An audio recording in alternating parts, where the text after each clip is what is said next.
Allez, ben on va commencer. Donc bonjour à tout le monde. Donc on est ravis au niveau de l'association des directeurs de voir qu'il y a de plus en plus d'établissements qui nous rejoignent.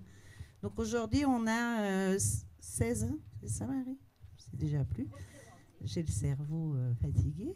Donc 16 établissements qui sont représentés, qui ont travaillé donc sur la démarche citoyennage. Donc on a 11 établissements de l'Hérault. Alors bon, c'est pas le plus compliqué, hein, effectivement, on est moins loin. On a la chance d'accueillir 3 établissements de l'Aveyron. Et puis, alors malheureusement, on n'accueille qu'un seul établissement du Gard, puisqu'il y en a un deuxième qui a travaillé sur la démarche, mais qui est, alors ça ne va pas vous surprendre, mais qui est touché par un cluster. Hein, je pense que c'est un nom qui vous écho, voilà, hein, vous connaissez le nom maintenant. Voilà, et qui du coup, l'établissement, alors c'est Sillol de Bessèges, qui est retenu par des obligations de Covid. Voilà, donc on va avoir une petite pensée pour eux, en espérant que tout rentre dans l'ordre rapidement. Alors, le thème 2022, bah déjà, c'est notre 5e colloque Occitanie. Donc, bienvenue aux nouveaux établissements qui nous rejoignent pour la première année. Le thème, vous l'aviez choisi l'an passé. C'était ouverture et solidarité, comment participer. Donc, vous avez chacun dans vos pénates travaillé sur cette thématique. Et donc, cet après-midi, vous allez chacun à votre tour nous présenter la synthèse de vos travaux. Donc, on va faire ça en 2 temps cet après-midi. L'idée, c'est que chaque établissement dispose, on va dire, de 5 à 10 minutes pour présenter sa synthèse. Avec Marie Etchel-Brenner, que je remercie infiniment, puisque j'ai pas eu... voilà, vous pouvez applaudir Marie. Marie, debout. Marie a pris le relais de l'organisation cette année, sinon il n'y avait pas de citoyennage Occitanie, pour tout vous dire. Et donc, elle s'en est très bien sortie. Je ne sais pas ce que vous en pensez, mais elle nous a trouvé un lieu... Je ne vais pas dire paradisiaque, hein, mais le paradis, il n'est pas très loin. Avec Claude, on s'est planté tout à l'heure, on est arrivé au paradis. Mais bon, le cadre est sympathique, il a l'air d'être adapté. Donc, on devrait passer 2 jours sympathiques. Et puis, je crois qu'il y en a qui ont prévu de rester, de jouer les prolongations jusqu'à la fin de la semaine, si je ne m'abuse. Voilà, donc l'après-midi, elle va s'organiser en 2 temps. On va appeler des établissements à notre place ici, 3 par 3. Donc 3 établissements vont venir, ils vont pouvoir rendre compte de leurs travaux. Et puis on passera aux 3 établissements suivants. Et puis aux 3 autres suivants. Je pense qu'on fera une petite pause goûter, toilette. Alors pour ceux qui n'auraient pas repéré, il y a des toilettes à l'accueil qui est juste derrière là. Et sinon, il y a un autre emplacement toilette près du restaurant où vous avez mangé à midi. Pour accéder aux toilettes du restaurant, le plus simple, c'est de passer par derrière le bâtiment. Là, et vous avez tout de suite la coursive sur laquelle il est très facile de rouler jusqu'au bâtiment plutôt que de vous taper les graviers. Donc, si vous voulez aller aux toilettes par là-bas, derrière et par là. Voilà, c'était Marie les bons tuyaux. Donc, alors voilà, on fera passer une partie des établissements avant la pause goûter, puis on fera passer les derniers établissements après la pause goûter. Ce soir, on va t'aider, hein. On viendra aider Marie à faire la synthèse des synthèses. Et donc, à 6h30, je crois, on a rendez-vous pour l'apéritif. Ouais. Donc après, normalement, en fait, on va finir, je ne sais pas vous dire à quelle heure, ça va dépendre des temps de parole de chacun. En fait, une fois que tous les établissements ont présenté leur synthèse, c'est terminé. Enfin, vous aurez peut-être envie d'échanger entre vous. Voilà, on n'est pas pressé. Du coup, à 18h au plus tard, l'idée c'est d'avoir fini pour que vous ayez demi-heure de de temps libre. Et puis à 18h30, on se retrouve là-bas pour l'apéritif. Et dans la foulée, à 19h15, on aura le dîner, alors avec un concert de Joanda. Après, on ira dormir.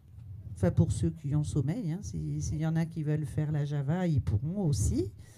Et on se retrouvera demain matin ici à 10h pour que Marie vous présente la synthèse des synthèses, que vous puissiez la valider. Et puis, vous choisirez le thème de réflexion que vous souhaiteriez aborder en 2023. Voilà. Après, on refera l'apéritif, parce que dans le sud, on aime bien les apéros. Et on mangera la paella. Ouais, c'est ça, demain midi, vous mangerez une paella.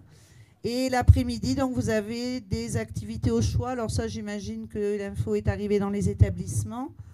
Au choix, vous avez atelier sensoriel, voyage immersif 3D, ou la malle d'aventure, ou encore les balades au bord de l'étang. Enfin, ça manque pas. Voilà, objectif fin à 17h demain. Alors, je vais vous présenter, par contre, je me rappelle plus le prénom du jeune homme. Maxime. Donc, Maxime est avec nous. Merci à Maxime. Donc, il fait partie, si j'ai bien retenu, des voyages immersifs 3D. C'est ça. Voilà. Et donc, il va avoir la lourde responsabilité. Donc, c'est sur Maxime qu'il faut taper si ça ne se passe pas bien. Maxime va filmer toutes vos interventions dans leur intégralité. Et puis, il sera chargé de nous faire un petit montage. Donc là, ça ne sera plus que des petits extraits.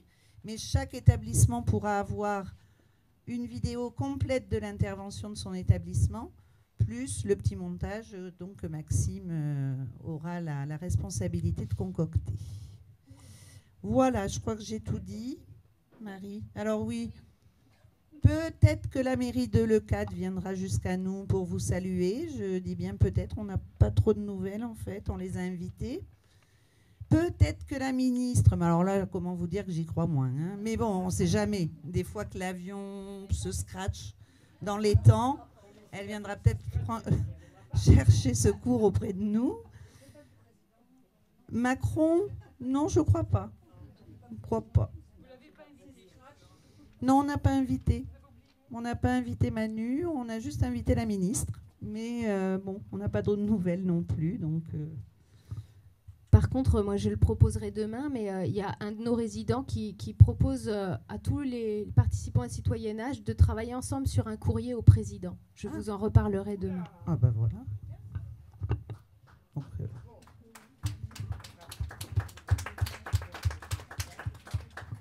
bon ben voilà, moi j'ai assez parlé, donc on va appeler, je vais laisser la parole à Marie et on va faire venir les établissements.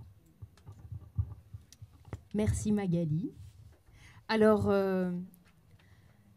est-ce qu'il y a des établissements qui ont des contraintes pour partir tôt aujourd'hui? Saint-Pargoire. À part Saint-Pargoire, est-ce que les autres, vous avez des contraintes particulières ou est-ce qu'après, l'ordre vous importe peu? C'est bon? Donc, on reste sur l'ordre que je viens de concocter. Donc, je vous propose donc de venir par 3 établissements à la fois. Une personne qui va faire la restitution. Je ne sais pas s'il y en a qui avaient prévu de venir à plusieurs. Alors, à combien?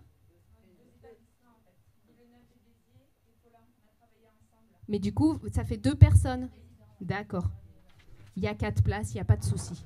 Donc, on va faire venir 3 établissements en même temps, mais 4 personnes au maximum. Est-ce que ça vous va? Sinon, on décalera. Il n'y a pas de souci, on s'adapte tout le temps. Donc, je vous propose de commencer par Saint-Pargoire, Clermont-Lérault, Villeneuve-les-Béziers et Paulan. Venez vous installer.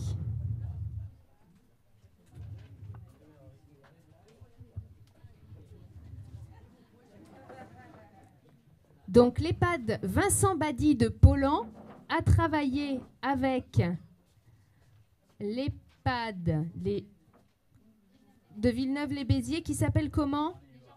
Les Jardins du Canalet. Donc, ils ont fait une synthèse commune. Et ensuite, nous avons l'EHPAD de Saint-Pargoire et l'EHPAD Ronzier-Joly de Clermont-Lérault.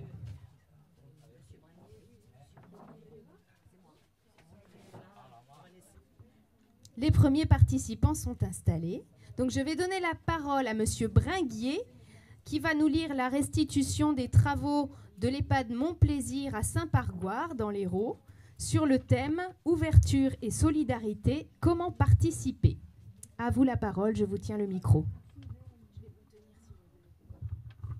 Alors, tout d'abord, bonsoir mesdames et messieurs. C'est la principale des choses de vous dire au moins bonjour à tous. Hein? Voilà. Alors je vais essayer de vous convaincre, mais vous savez, ça sera difficile. Hein? Voilà. Alors, je fais partie... Attends, je m'en tiens? Non, je reste debout. Je fais partie de l'EHPAD Mon-Plaisir de Saint-Pargoire. Alors, nous, résidents et résidentes de l'EHPAD Mon-Plaisir, nous sommes penchés sur cette question aussi riche que vaste, à l'occasion de différents temps d'échange en groupe au sein de la résidence. Le premier constat a été celui d'un après, un après-Covid. Hein, voilà. Alors, période de cette crise sanitaire qui a impliqué un repli de l'établissement sur lui-même, un retrait de la vie sociale en dehors de celle qui pouvait résister au sein des murs. En effet, entre les recommandations des autorités de santé, les peurs plus ou moins rationnelles des uns et des autres, tout a conduit à une raréfaction des liens, une pauvreté de l'ouverture sur l'extérieur. Voilà. Alors aujourd'hui, alors que la vie reprend petit à petit son cours, cette notion d'ouverture prend tout son sens. Spontanément ont été exprimés l'envie et le souhait de faire revivre les moments partagés inter-EHPAD, les échanges intergénérationnels qui nous font vivre des moments joyeux, et également l'envie de faire quelques sorties, nous sortant de notre quotidien. Et rapidement, se sont à nouveau dressés les freins qui préexistaient à la crise. Nous disons vouloir sortir, mais lorsqu'on nous le propose, place aux résistances. C'est ce que nous avons tenté d'explorer pendant ces groupes d'échange. Qu'est-ce qui nous freine, nous empêche parfois de sortir de nos routines, qui sont pourtant parfois si inconfortables. En interrogeant les différentes personnes, aux personnalités et tempéraments pourtant différents, une réponse commune, la peur de l'inconnu. Voilà. La crainte d'avoir le mal de la route, de manquer de confort ou d'installations adaptées suffisantes. La crainte financière, la crainte de ne pas être accompagné de suffisamment de professionnels, etc. Et parfois le manque d'attrait.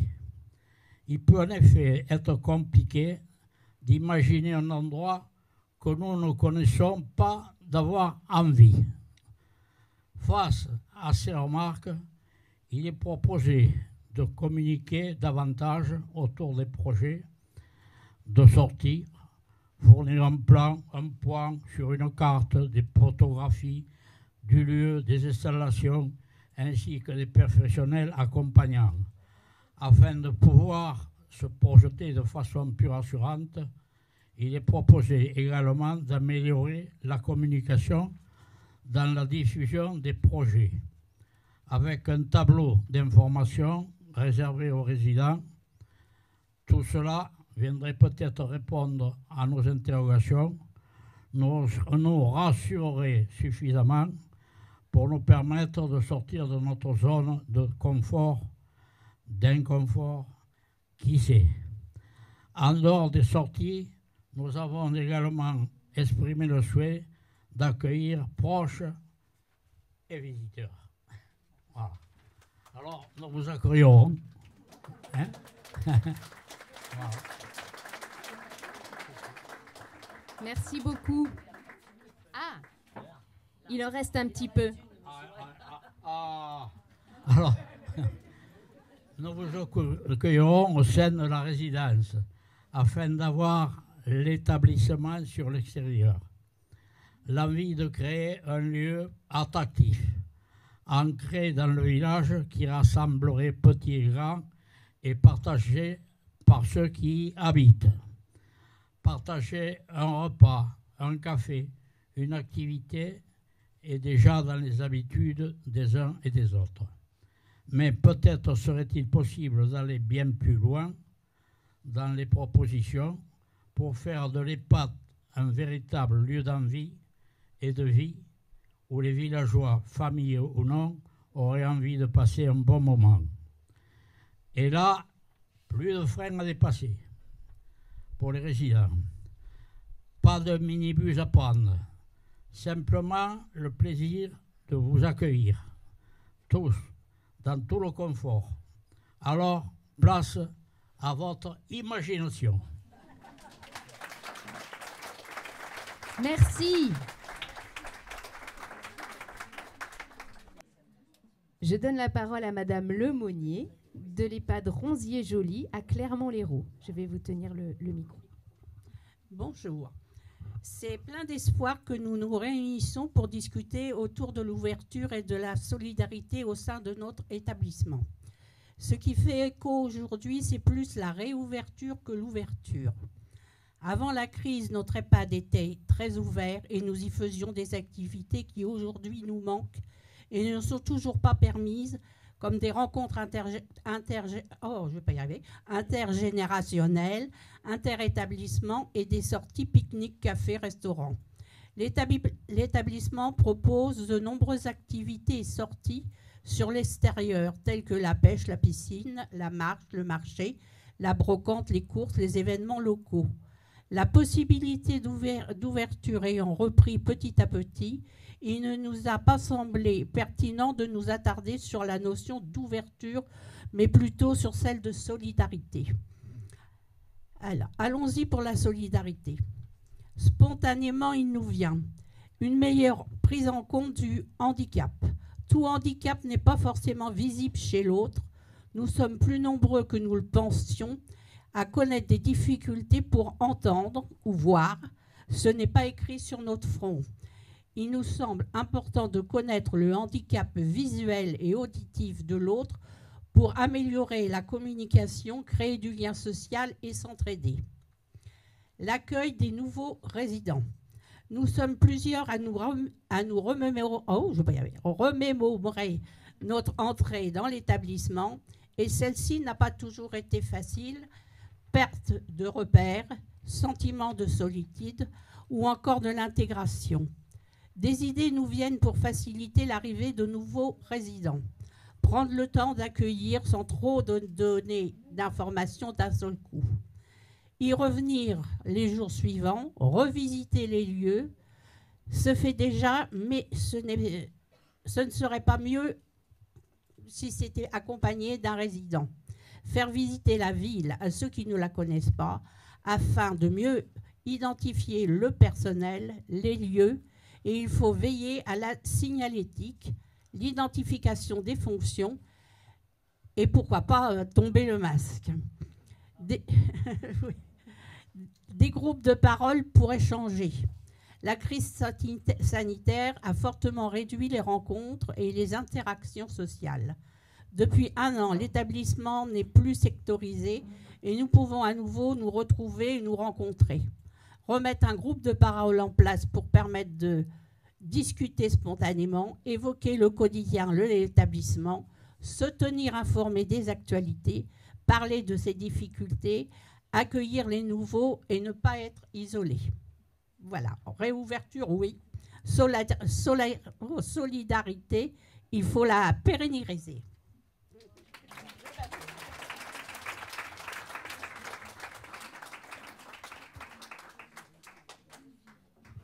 Alors, je passe la parole à Monsieur Henri Rouquette de l'EHPAD des Jardins du Canalet à Vincent-Bady et à Monsieur André Ross de l'EHPAD Vincent-Bady de Pollan, ces deux établissements ayant travaillé ensemble sur une synthèse commune. Citoyenneté, âge 2022. EHPAD Vincent-Bady, résidence Les Jardins du Canalet. De nos jours, chaque EHPAD accueillant des personnes âgées se voit confronté au même constat. Le manque d'oxygène sur l'extérieur et le lien avec les acteurs locaux et les riverains, la pauvreté des échanges et le sentiment de ne pas être écouté entraînent une baisse d'exploitation des résidents et des familles au sein du lieu de vie. L'absence de lieux partagés et d'échanges nous empêche de répondre à ces problématiques. À partir de ce contrat, comme participer à l'ouverture et à la solidarité avec l'extérieur en étant résident de l'EHPAD. Comment créer un lien au dehors de l'EHPAD en train d'union avec l'extérieur. Ici, nous aimerions inventer un espace d'un genre nouveau, divers et varié, où les personnes âgées ont la possibilité d'être actrices dans un lieu ouvert à toutes les générations, sans distinction d'âge, peu importe les handicaps et les difficultés. Ce nouveau lieu est un espace de création personnelle où la personnalité de chacun se découvrira plus ou moins selon son âge et son histoire. Notre réflexion nous amène à la création d'un tiers-lieu que nous avons renommé lieu partagé et échange, afin de lutter contre l'isolement social du résident. Nous avons retenu 3 éléments essentiels de notre vision de ce tiers-lieu: la mixité, la coopération, la démocratie. Notre lieu partagé sera un lieu de vie et d'échange intergénérationnel, chargé d'espoir et de transmission, où la bienveillance sera de mise. Par le souvenir des anciens transmettent des leçons à tirer. Ensemble, on arrive à une création qui n'est plus de l'âge ou de notre. Ici, nous trouverons l'union, le rassemblement, une filiation et une reconnaissance où la parole de chacun aura sa place. Merci, mon ami.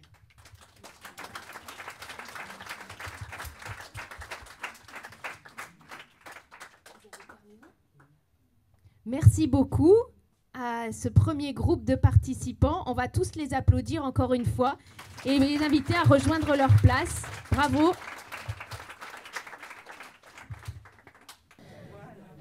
Eh bien, notre nouveau groupe est installé.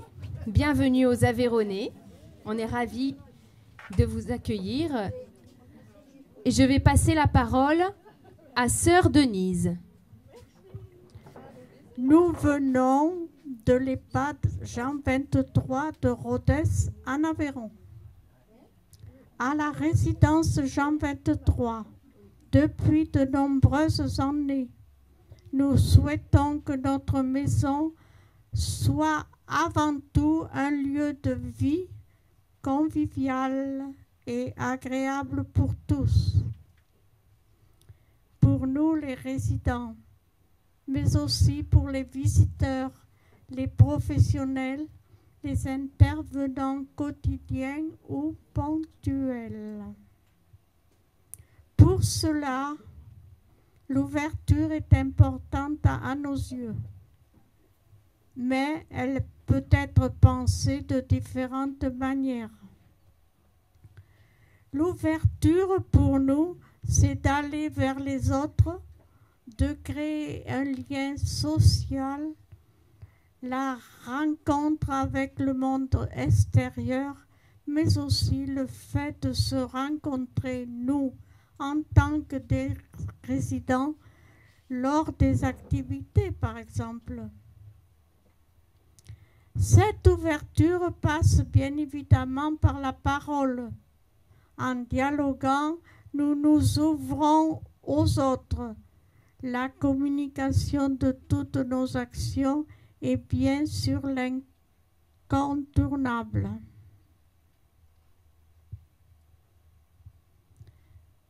Et bien sûr incontournable.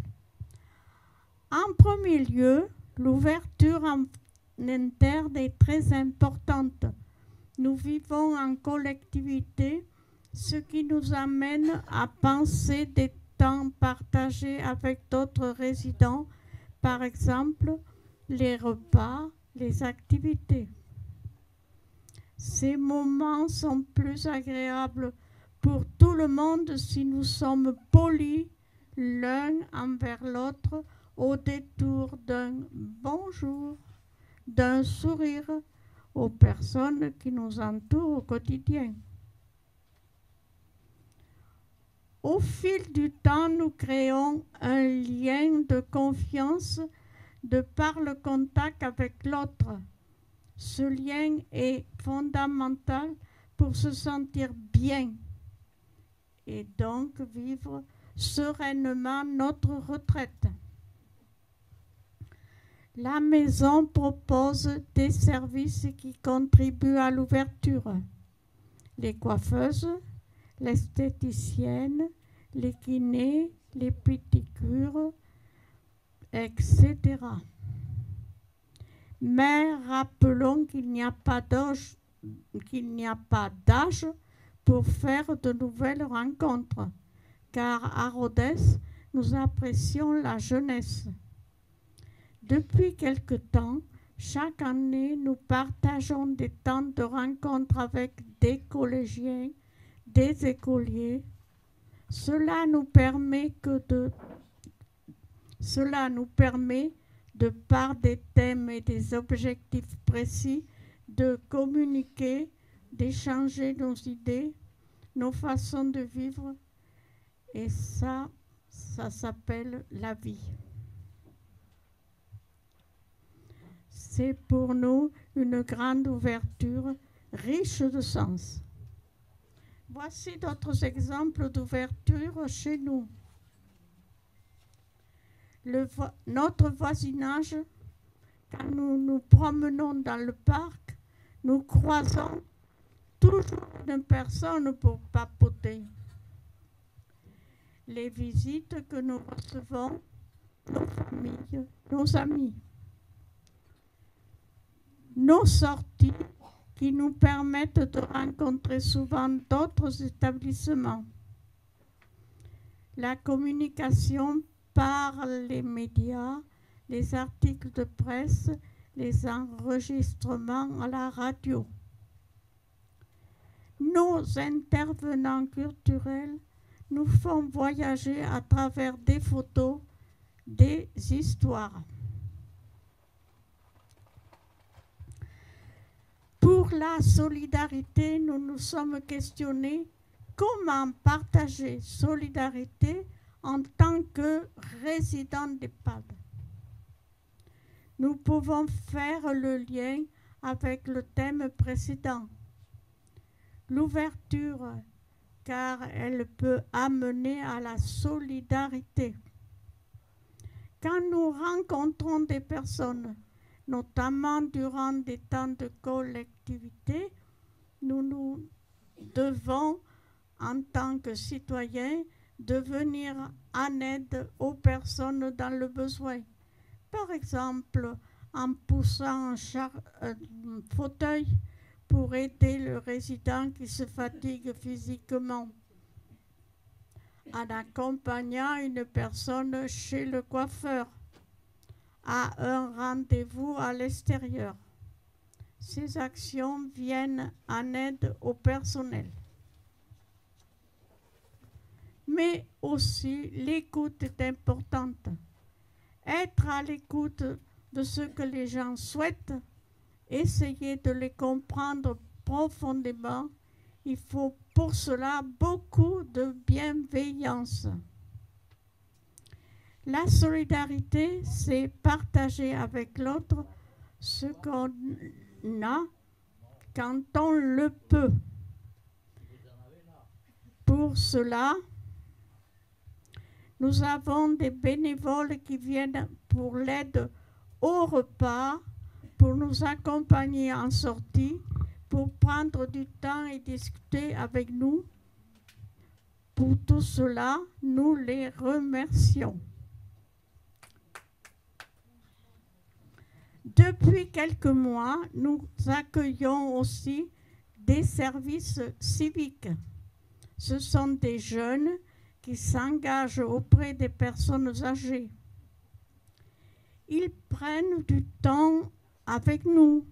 On se promène ensemble, on joue à des jeux, ils nous accompagnent aux sorties organisées.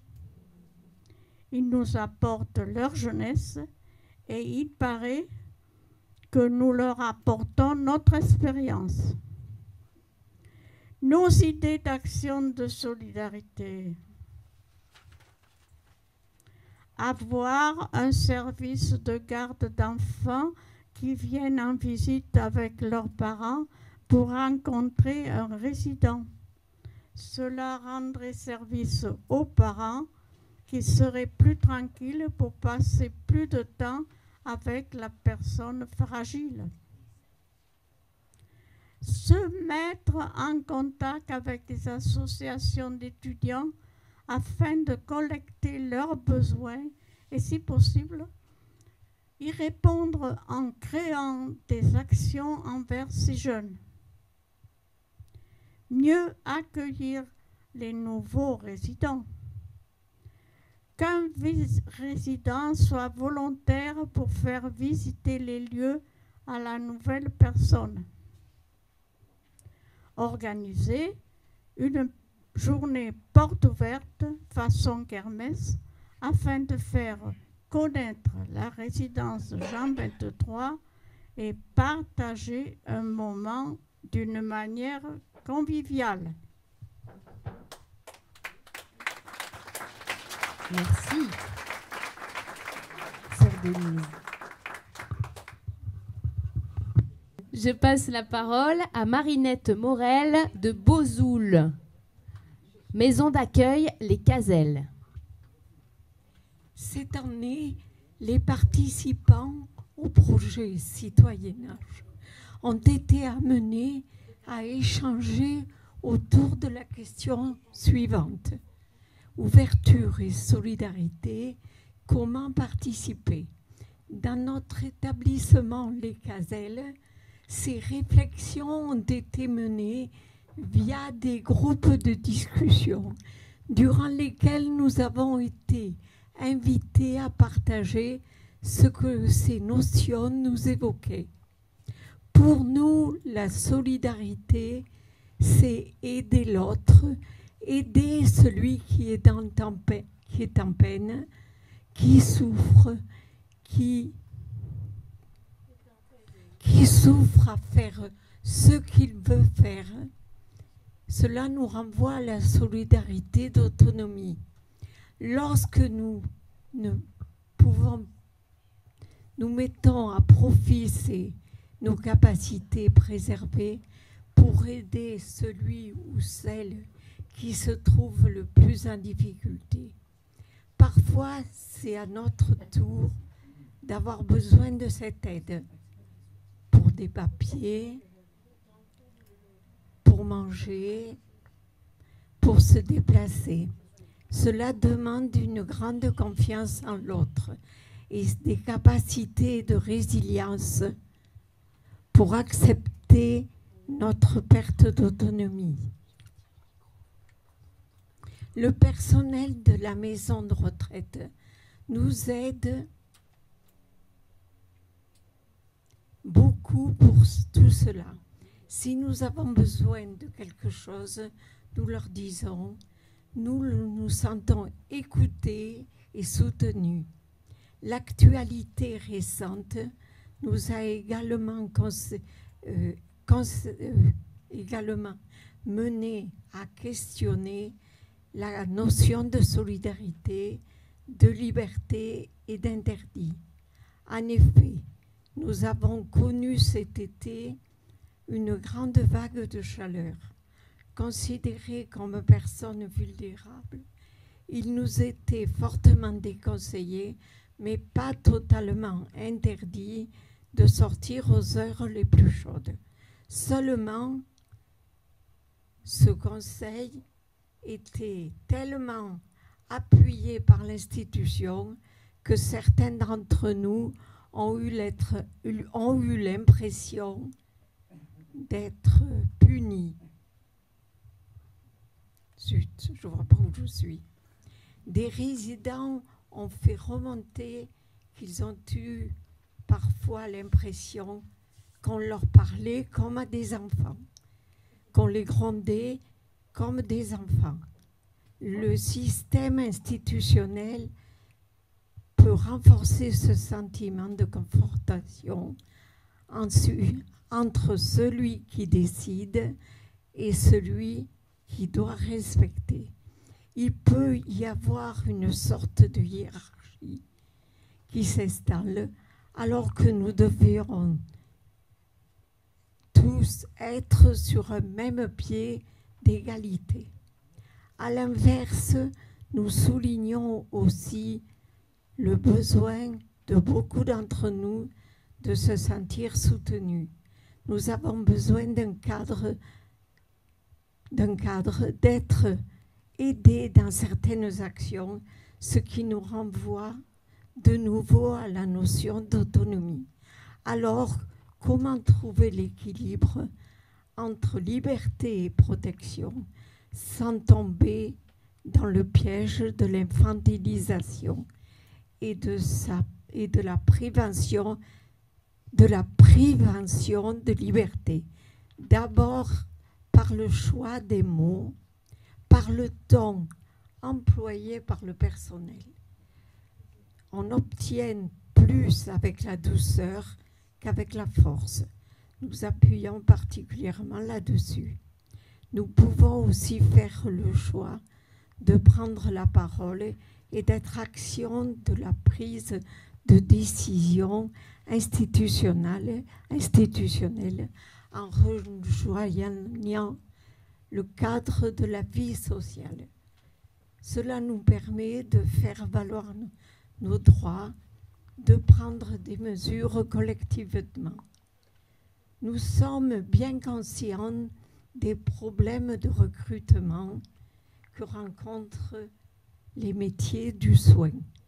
Le personnel travaille sous tension. La charge de travail est élevée. Il court tout le temps.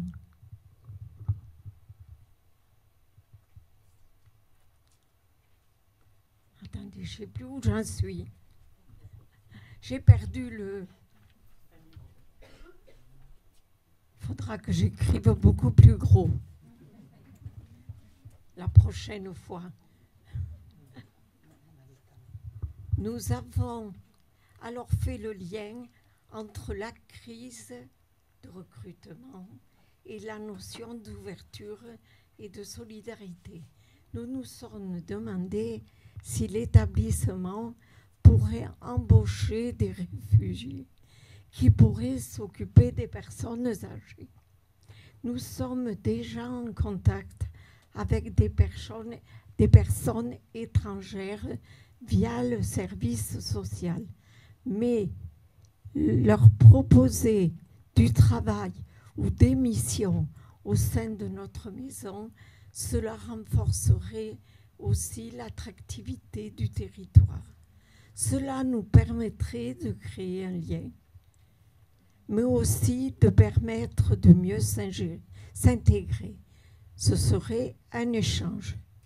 Concernant la notion d'ouverture avec les différentes vagues de Covid-19, nous nous sommes sentis isolés. Nous avons parfois, par exemple, regretté l'annulation de la finale du théâtre intergénérationnel en juin dernier. En fait, de plusieurs cas positifs parce que pour nous, c'était important. Nous avions l'impression que tout le monde s'entraidait dans ce projet. S'ouvrir, c'est s'ouvrir aux autres. Nous faisons beaucoup de connaissances en sortant de la maison. Nous créons et maintenons le lien social. En allant sur le marché, en allant visiter des expositions, mais beaucoup d'entre nous se heurtent de nouveau à la problématique de l'autonomie. Il faut que nous... Ah, zut, où j'en suis. Il faut que quelqu'un nous aide à sortir quand on ne peut pas sortir soi-même tout seul. Mais on peut aussi s'ouvrir en faisant venir du monde. C'est le cas des animations. Par exemple, les enfants des écoles nous rendent visite. Nous avons des activités en lien avec le centre social, des intervenants extérieurs, des spectacles. L'emplacement et le cadre de la maison est aussi très important. Soulignons, ah zut,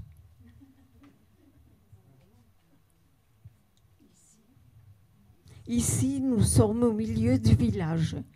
C'est idéal, c'est l'idéal, c'est verdoyant, c'est extérieur. Les extérieurs sont accessibles aux fauteuils.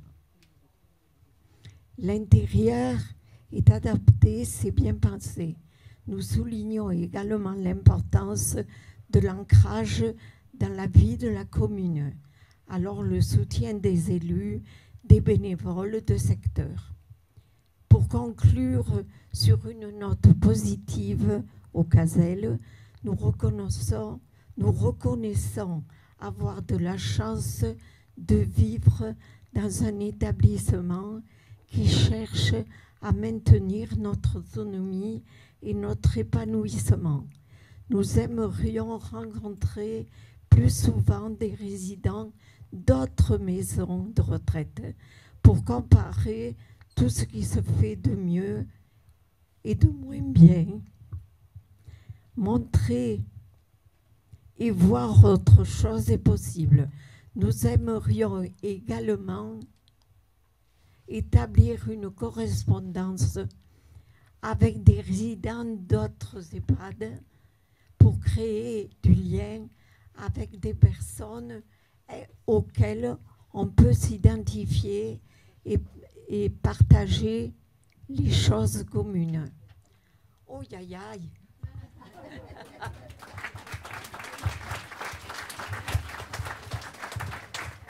Merci de m'avoir écouté et merci pour votre patience.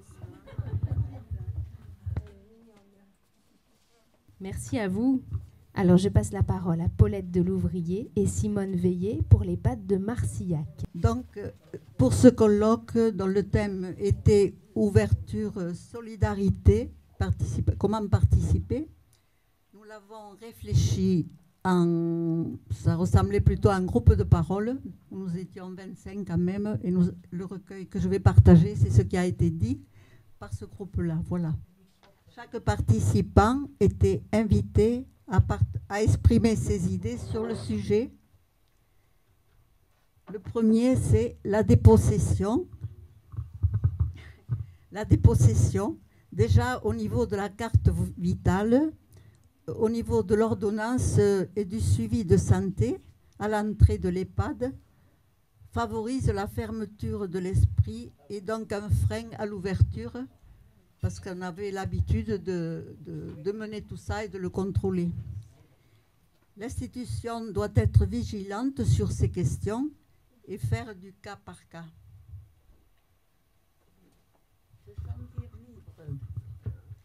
Se sentir libre pour aller dans le centre-bourg, pour boire un verre entre nous et rencontrer d'autres personnes. Jouer à la pétanque avec les pétanqueurs du village, faire les magasins, aller se promener au marché le dimanche matin. Participer à la vie associative de la commune, se rendre au kin des diverses associations et aider lors des actions humanitaires. Avoir des informations sur la vie associative. 3e âge, marche nordique, gymnastique. Rencontrer d'autres générations et s'ouvrir à d'autres personnes. Des résidents d'autres EHPAD pour élargir nos connaissances, connaître d'autres lieux, d'autres personnes. Ça, on l'a déjà fait plusieurs fois et ça crée des liens géniaux. Les enfants nous apportent des choses, des contes, des chants et le lien avec les nouvelles technologies. Rencontrer d'autres générations et s'ouvrir à d'autres personnes, comme le nouveau monde agricole, vide les transformations climatiques, bio, nouvelles technologies, et quelles sont les perspectives. Partager la vie des ouvriers impactés par la crise. Les amis de Foncourieux pour partager l'histoire de ce lieu et les futurs projets.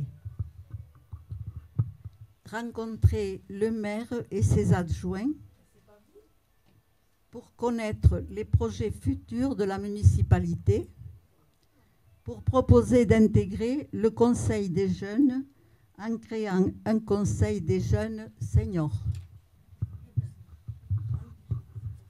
Rencontrer une assistante sociale au sein de l'EHPAD pour se faire expliquer les nouvelles modalités pour les démarches administratives et sociales. D'autres idées ont été émises. Plaisir de se retrouver entre nous dans le jardin pour échanger, savoir recevoir, mais aussi donner aux autres en rendant service. D'autres idées ont été émises. Le manque de discrétion entre nous amène des tensions. Tout le monde n'est pas d'accord avec cette idée et la questionne. Un groupe de parole est proposé, relations et communication entre nous. D'autres idées encore ont été émises. Être accompagné avec soin, délicatesse et cœur, ne pas être manipulé comme des bébés, être servi à table de manière délicate. La formation de certains personnels pourrait être un remède. Éclairer la différence entre soin et prendre soin quand nous entrons en maison de retraite ou en EHPAD, c'est pour marcher encore avec la vie et être heureux. Nous avons besoin de personnel soignant et encadrant, heureux lui-même, formé à la relation avec les personnes âgées, y trouvant du sens et recevant un salaire conséquent à l'énergie qu'il déploie pour nous.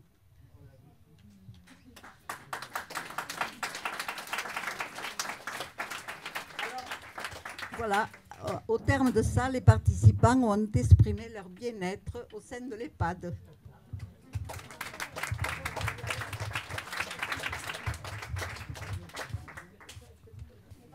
Merci beaucoup, mesdames. Je vous invite à regagner vos places. Avant de passer au goûter, avec Saint-Bosile de la Sylve, Le Pouget et Gignac. Nous allons donc commencer avec Madame Serra, qui a la gentillesse de faire la restitution des travaux de l'EHPAD des Jardins du Riveral à Gignac. Le plus grand plaisir. Messieurs, dames, mesdames, messieurs, bonjour et merci beaucoup de votre écoute.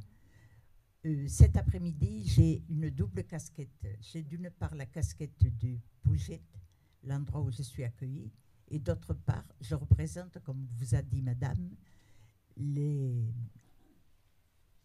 résidents de Gignac, car les deux messieurs Duverger et monsieur Cilia étant fatigués, n'ont pu se déplacer et m'ont demandé de bien vouloir lire ce qu'ils ont pu faire en ce qui concerne ouverture et solidarité. Alors, oh là là, qu'est-ce qui m'arrive? En passant, sachant que ce n'est pas pour moi, je voudrais le faire tellement bien que ça me bloque en partie. Alors, il s'agit des témoignages des 2 résidents de l'EHPAD des jardins du Riveral de Gignac, messieurs Duverger et messieurs Cilia. Alors, premièrement, monsieur Duverger, solidaire, selon le Pierre Larousse, signifie qui est lié à quelqu'un d'autre, à un groupe, par des responsabilités communes, des intérêts communs. Solidarité est définie comme dépendance mutuelle entre des personnes liées par des intérêts communs. Cette définition m'intéresse. La solidarité est faite par des actes quotidiens que l'on fait par volonté, c'est-à-dire venir en aide à une personne, un groupe, selon mes moyens et mes capacités, sans en attendre évidemment un retour.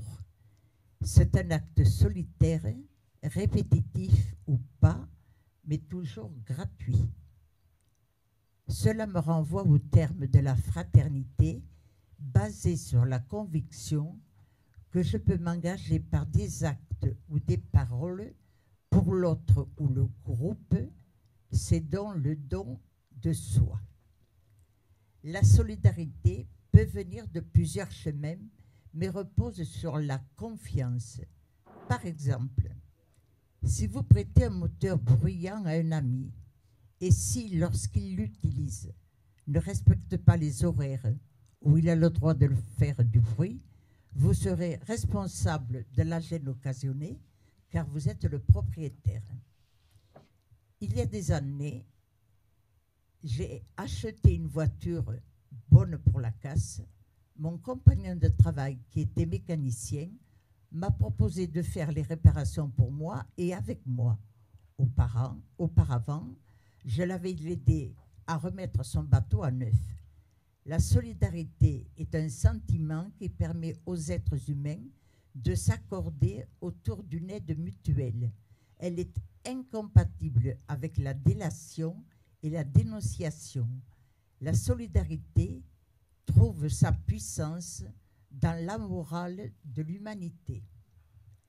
C'était la parole de M. Duverger. Maintenant, je donne la parole à M. René Cilia. La question de l'ouverture est complexe car nous subissons les contraintes de la crise sanitaire et de la vie en établissement depuis 2 ans. Pour engager un mouvement solidaire, il faut en avoir envie. D'année en année, je perçois le déclin des autres résidents et devenir le spectateur de ce déclin est très éprouvant car cela impacte sur les liens et leur continuité. La vieillesse vous fait perdre la considération que vous aviez. Le Covid a accentué le repli des uns sur les autres. Cela réduit encore plus l'ouverture. Je ne sais pas comment aborder les gens. J'ai parfois l'impression d'être un extraterrestre. Je refuse de vieillir mentalement. Pour cela, il faut rester en éveil, être ouvert, et j'essaie de sortir le plus possible. La vie en EHPAD ne doit pas empêcher de rester attentif au monde qui nous entoure. C'était la parole de nos 2 amis de Gignac.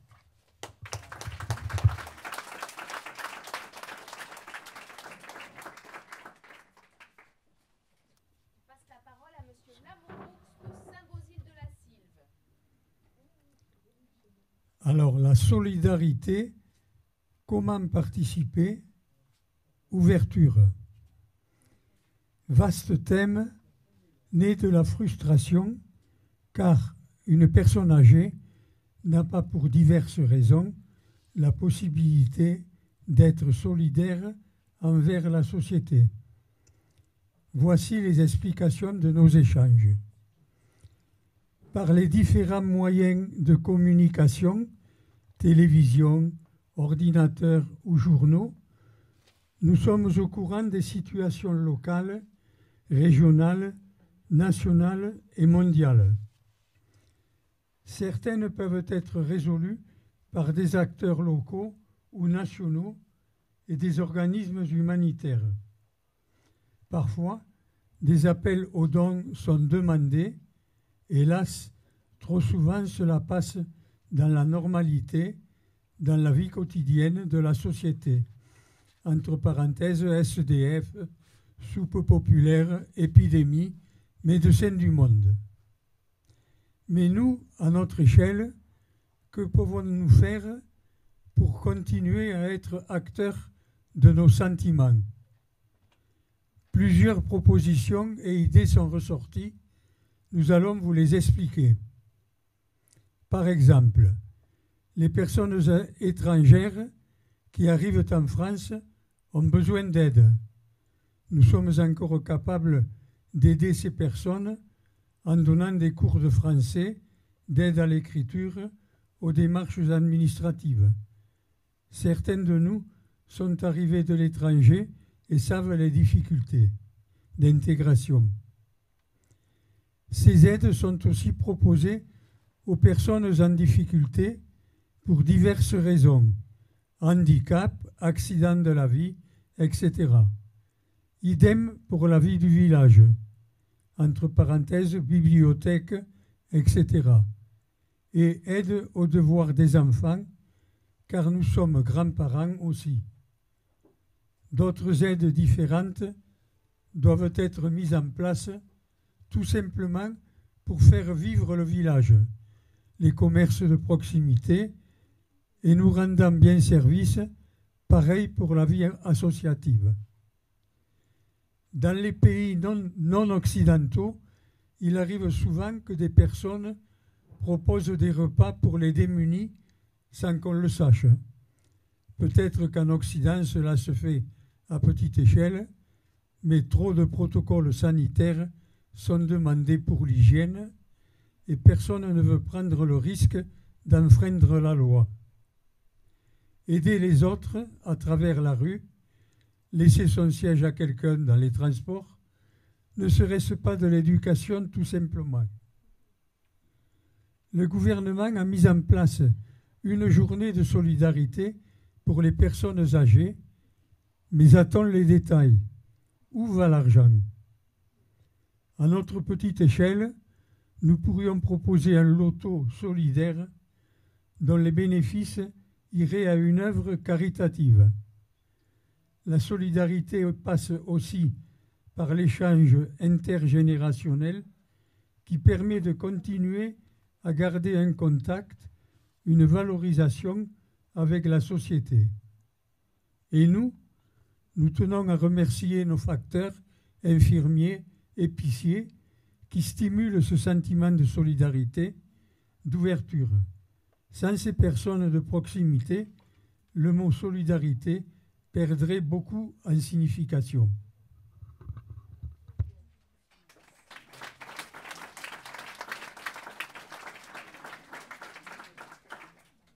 On va repasser la parole à Madame Serra après un petit verre d'eau.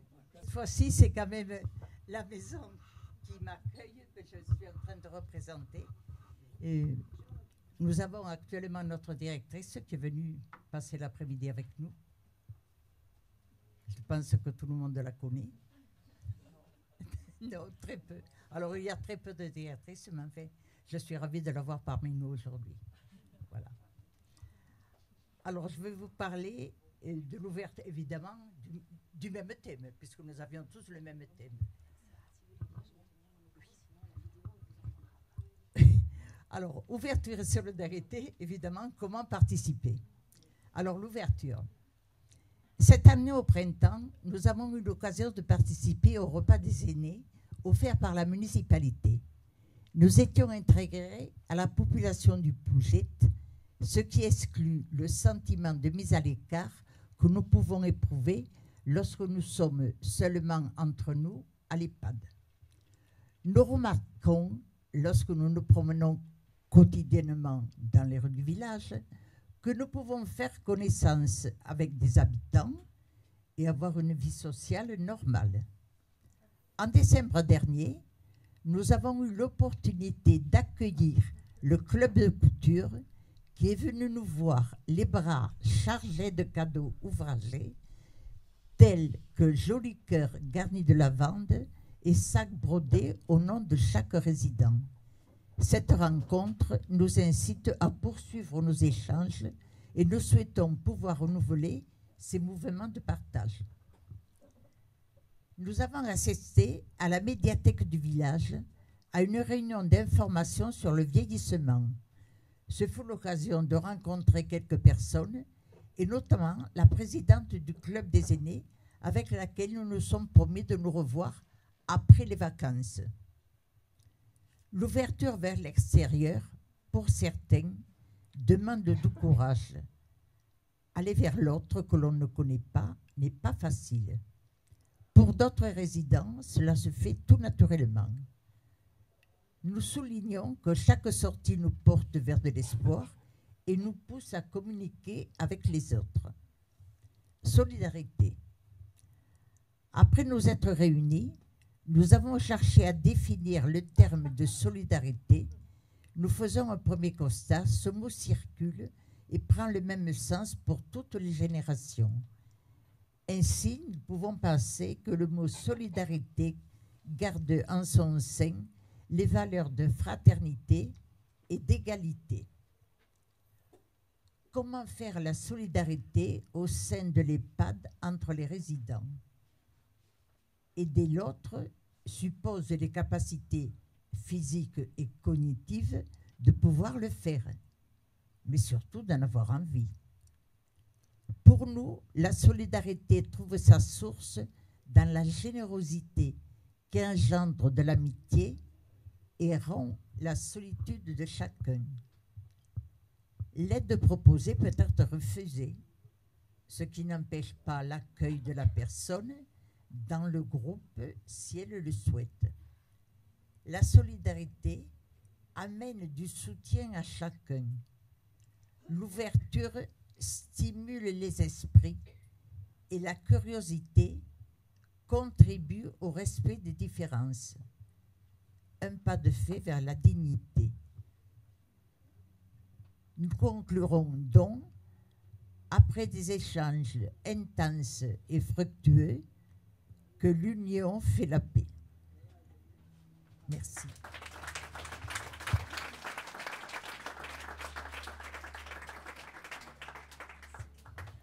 Monsieur Lamourou, Madame Serra, merci beaucoup.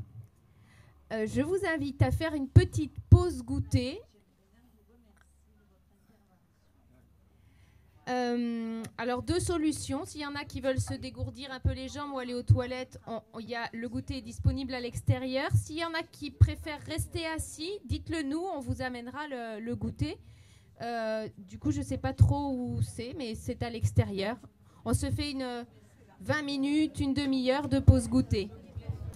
Je vous propose de reprendre et je vais inviter à la table Castelnau, Lodève et Capestan. Alors, pour l'EHPAD L'Écureuil à Lodève, Alain, Tony et Robert.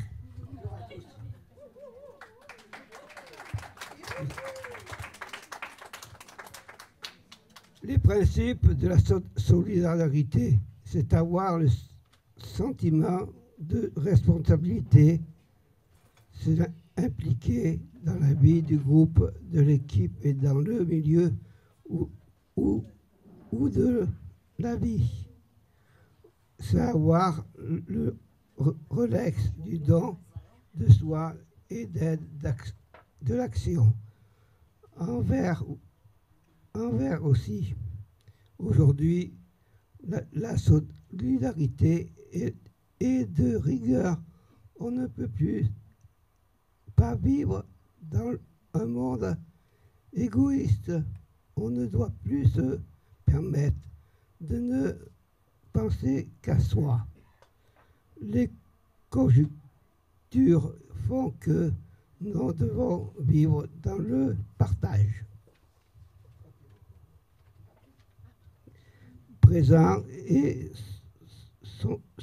se condamner, c'est aussi une règle ou leçon de vie.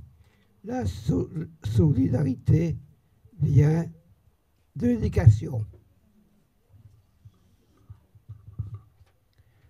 Bonjour tout le monde, pardon. Je me présente Tony de l'EPAC de l'Écureuil. Je tiens à remercier premièrement Colette, notre animatrice, et notre directeur, M. Rambaud.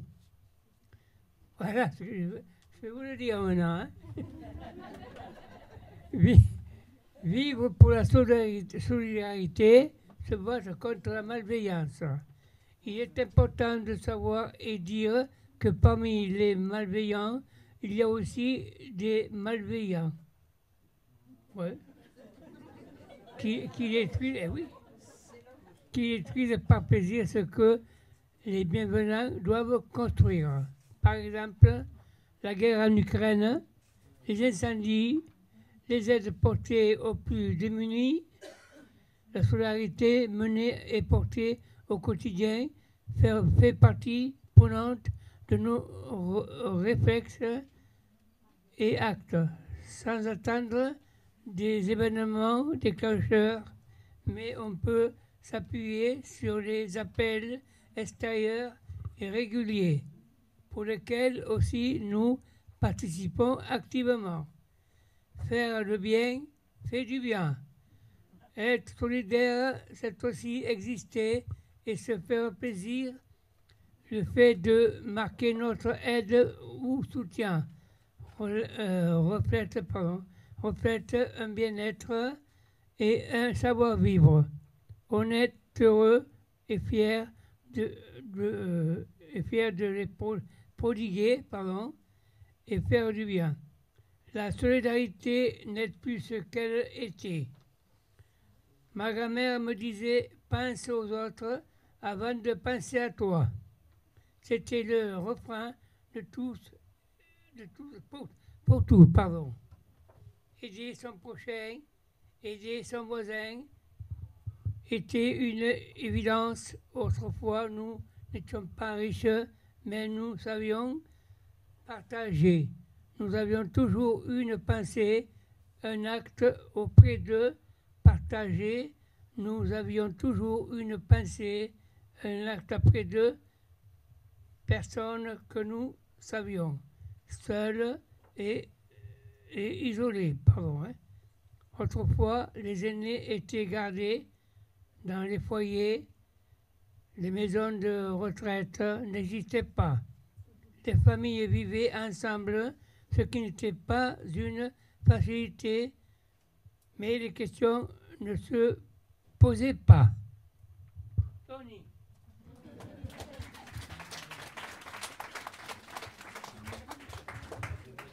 Merci à tous et toutes. Bonjour mesdames, messieurs, dames, j'embrasse toutes les femmes qui sont là et donne une poignée de main aux hommes. Bon, la solidarité et l'État. Les aides portées par l'État ne défavorisent pas la spontanéité. L'ère de la solidarité. Aujourd'hui, et de par la conjoncture actuelle, la solidarité est incontournable. Même si les actes de solidarité est un acte spontané, il n'en est pas moins vrai que cette spontanéité la place à l'obligation tenue par un sentiment de culpabilité. Aujourd'hui, la solidarité n'a qu'une éphémère pensée. Le moment de la crise passe, la solidarité et la vie reprend le cours de l'individualisme. Aujourd'hui, la solidarité est tellement moins visible. Aujourd'hui, on la regarde plus.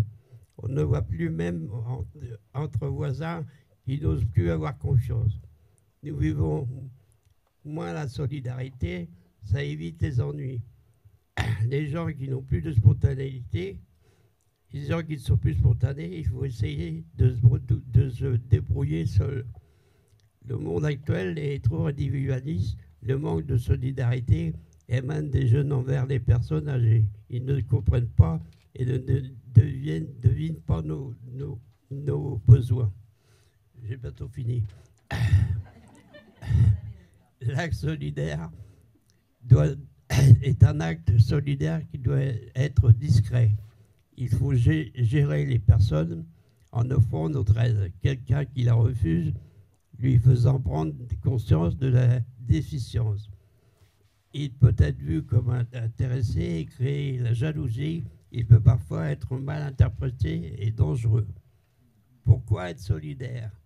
C'est un être solidaire, c'est un être humain. C'est mettre en sécurité et de sentir la responsabilité, de sentir vivre et exister au travers d'actes portés sur autrui dans l'espoir d'éviter le pire. Excusez-moi. C'est ainsi qu'on aimerait bien que dans le besoin, nous puissions nous aussi être aidés à notre tour.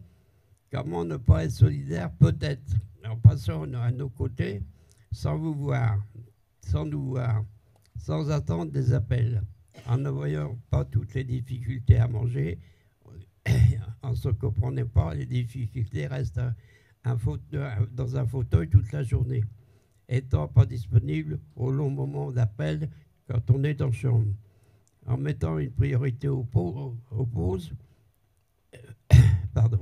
faites nos besoins peut-être en ne pensant pas qu'un jour les plus jeunes retrouveront comme nous. Avoir besoin de oui, c'est tout ce qui peut arriver. Je ne compte sur personne, je prie pour les autres. La solidarité serait-elle une utopie? Voilà. Merci messieurs. Alain, Roger et Tony pour l'ODEV. Merci beaucoup. Je vais... Robert, pardon.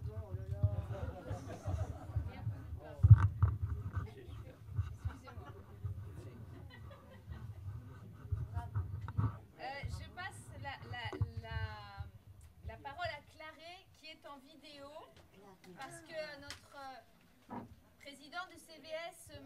Ricôme, qui a tenu à faire cette restitution, n'a pas pu venir parmi nous. Donc l'EHPAD de l'Ortus à Claré dans l'Hérault. Bonjour à toutes et à tous. Quand je travaillais, une fois par mois, je montais à Paris. Et souvent, en début de réunion, un collègue me disait « Allez Montpellier, parle, ton accent nous met du soleil et de la bonne humeur pour toute la journée. » Alors si je l'acceptais, avec mon accent, je vous transmets ma bonne humeur et le soleil dans le cœur. Pour le colloque citoyennage de Crate, l'Ortus a retenu 2 mots, rencontre et solidarité. Solidarité entre résidents. Être solidaire entre résidents de la maison de retraite peut se manifester de plusieurs façons au quotidien. Aider les personnes en difficulté, alerter le personnel, prévenir en cas de difficulté, prendre des nouvelles des autres, de ceux qui manquent au repas par exemple. Se donner mutuellement des nouvelles et se tenir au courant de ce qui se passe dans la maison. Accueillir les nouveaux résidents, comité d'accueil, livret d'accueil, informatique, simple quotidien. Ne pas dire des méchancetés sur les autres. Ne pas critiquer par derrière. Ne pas écouter quelqu'un critiquer sans oser rien dire. Être tolérant vis-à-vis des résidents qui ont des troubles de mémoire ou de comportement. Ne pas chercher à les raisonner. Aller souhaiter l'anniversaire à quelqu'un. Être poli. Avoir du savoir-vivre. Dire bonjour. Répondre un salut. Remercier. Ne pas infantiliser les gens dans la façon de dire bonjour, même avec de bonnes intentions. Quand on vit en maison de retraite, on n'a plus ni moins d'ennuis qu'avant, mais chacun, à un moment donné, peut avoir ses problèmes. Remonter du moral en écoutant, en parlant de la meilleure chose qu'on puisse faire pour être solidaire des autres et les aider. Avec le personnel. Selon nous, être solidaire du personnel, c'est comprendre que leur travail est prenant et difficile, et en être reconnaissant en ne les appellant pas pour rien, en sachant attendre notre tour, en ne pensant pas qu'à soi et à ses besoins, mais aux autres aussi. Pour soulager le personnel, on a parfois envie de les aider en faisant des petites tâches, mais on ne se voit toujours autorisé à le faire. On nous dit que ce n'est pas notre rôle. Avec les extérieurs à la plaque du village, avec les extérieurs à l'EHPAD, être solidaire et ouvert aux autres, c'est là aussi d'abord être poli, dire bonjour quand on se croise. Il faut faire attention à ne pas trop se fermer sur les gens du village, accueillir les gens qui ne sont pas originaires d'ici de la même façon, ne pas les exclure en ne parlant que du village. L'âge et le fait d'être en maison de retraite limitent nos moyens, financiers ou de déplacement. Exemple, avec des Ukrainiens, on a envie de participer autrement que financièrement, avec nos moyens, de façon plus symbolique, pour exprimer solidarité morale et affective. On peut être solidaire sans participation financière. Par exemple, les résidents de notre EHPAD se sont rendus au repas des aînés avec le cocarde bleu et jaune de l'Ukraine sur la poitrine. Et nous envisageons de préparer un colis de nourriture non périssable et polyhygiène pour les fêtes de fin d'année. Il devient de plus en plus difficile pour nous de se placer à l'extérieur.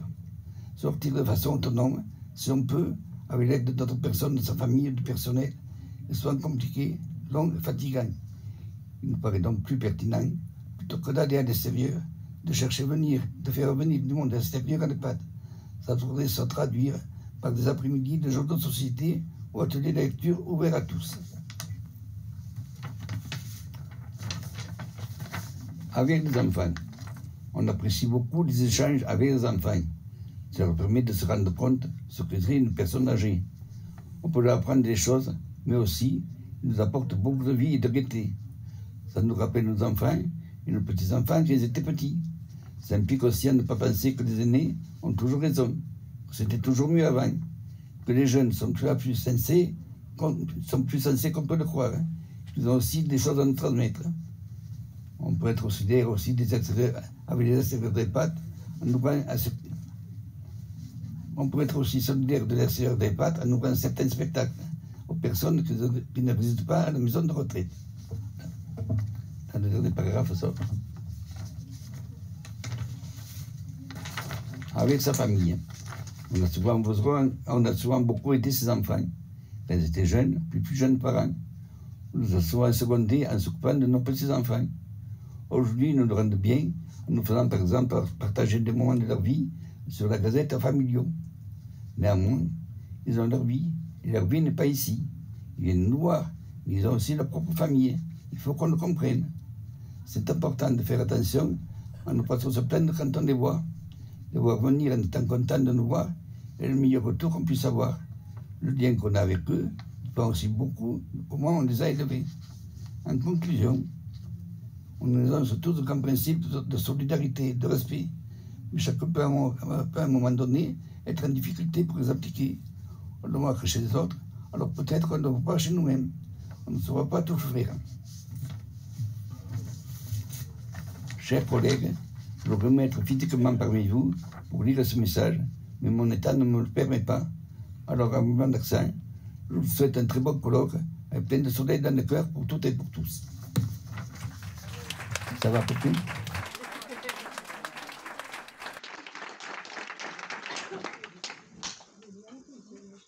Voilà, c'était Monsieur Ricom pour Claret. Et je vais passer donc la parole à Castelnau. Vous êtes... Comment vous appelez-vous? D'Espoir-Marie, je suis de... On est l'EHPAD de Castelnau-le-Lait.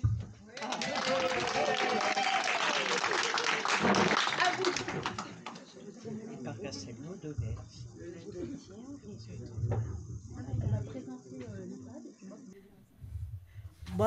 Bonjour à tous. Nous présentons cette EHPAD. Bien sûr qu'on en est très contents. Et je remercie tous ceux qui nous ont menés là. Merci beaucoup. Merci à tous. Je représente mon EHPAD Via Domitia. Merci à tous.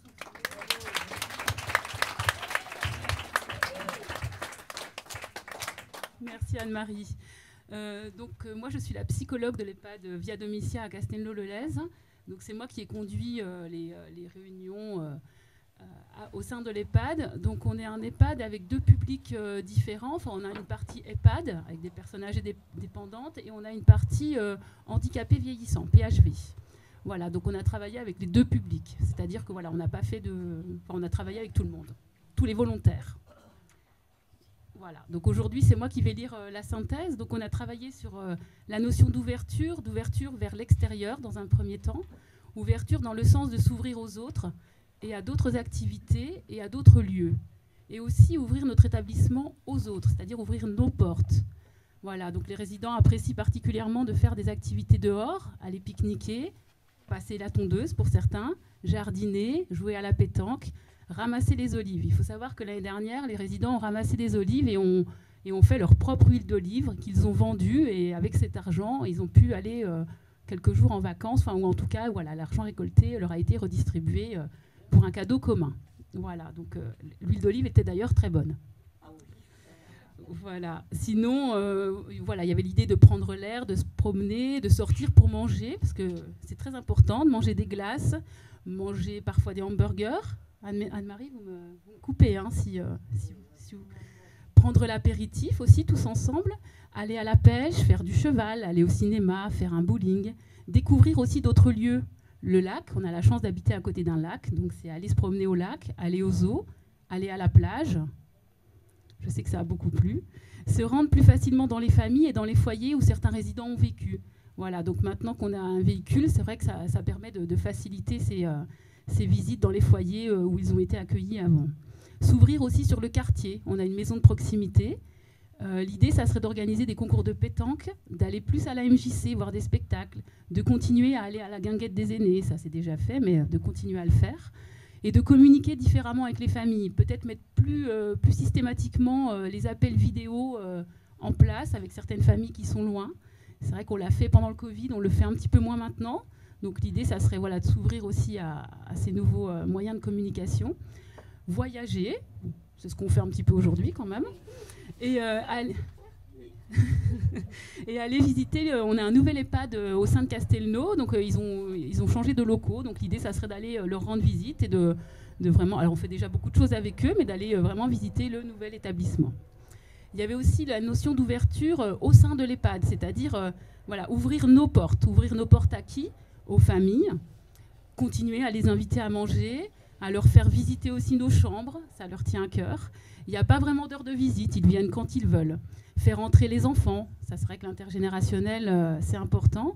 Les musiciens, continuer à faire des ateliers, des spectacles dansants, les enfants de la crèche qui viennent les voir, des écoles, des lycées, et faire intervenir des personnes extérieures, des bénévoles, voilà, continuer le culte, faire venir des personnes de confession protestante. Voilà, des choses qui sont déjà faites, mais qu'il faut continuer à faire vivre au sein de l'EHPAD. Les animaux aussi, voilà, ils aimeraient voir des chats. Oui. Je voudrais bien qu'on puisse avoir un petit chat. Il y en a déjà un à l'EHPAD, mais bien sûr que ça, je voudrais que ça se projette un jour, même si ça ne se fait pas, eh bien, je tiens à le dire ici, parce que moi j'aime bien les animaux et ça me porte beaucoup, les animaux m'apportent beaucoup. Et j'espère qu'à tous les handicapés qu'il y a ici, les animaux, ils portent beaucoup. Et bonne soirée à tous et merci. Encore la notion de solidarité, rapidement Anne-Marie. Donc après, on a évoqué la notion de solidarité, donc en interne et aussi vers l'extérieur. Donc la solidarité, on a cherché une définition, c'est ce qui unit les personnes dans un sentiment d'entraide. Et c'est vrai que pour les résidents, la solidarité, c'est spontané. Voilà, ça ne se calcule pas, c'est spontané, c'est du partage. C'est voilà, la vie en collectivité au sein de l'EHPAD nécessite une certaine entraide. Et être utile, rendre service à l'autre, même s'il y a une certaine dépendance, ben voilà, c'est être solidaire. La solidarité peut avoir lieu entre vous, résidents, avec le personnel et avec d'autres associations. Donc on avait pensé à la banque alimentaire. Là, peut-être qu'il y aura un projet sur le Téléthon. Enfin, on va voir. En tout cas, la notion de solidarité a beaucoup plu, donc je pense qu'on va vraiment œuvrer dans ce sens-là. Il y a aussi le fait de rendre visite aux personnes malades au sein de l'EHPAD. Voilà, aider les personnes en fauteuil, éventuellement les pousser, sans se mettre bien sûr en difficulté, jouer de la musique. Enfin voilà, en tout cas, la solidarité, c'est s'entraider, c'est s'intéresser aux autres, c'est donner de l'amitié et autre chose que de l'argent. Faire un sourire, par exemple. Aider ceux qui n'ont pas à manger, qui n'ont pas de maison, les jeunes, les personnes âgées, les personnes handicapées, les enfants, les personnes malades. On peut aider, mais il faut que la personne le veuille. C'est arrêter de gaspiller. C'est vrai qu'au sein de l'EHPAD, certaines personnes aimeraient donner la nourriture qui reste plutôt que de la jeter. Ce n'est pas forcément faisable, mais en tout cas, voilà, ça a été évoqué. Donner à des associations, à des personnes qui en ont besoin. L'idée d'envoyer des vêtements en Ukraine, ça, c'est venu des résidents et ça a été fait. Il y a des colis qui sont partis. Et voilà, ils ont aussi évoqué l'idée d'organiser un vide-grenier et faire en sorte que les réfugiés apprennent à lire. Voilà, c'était ce qui ressortait de nos 12 réunions sur la notion d'ouverture et de solidarité.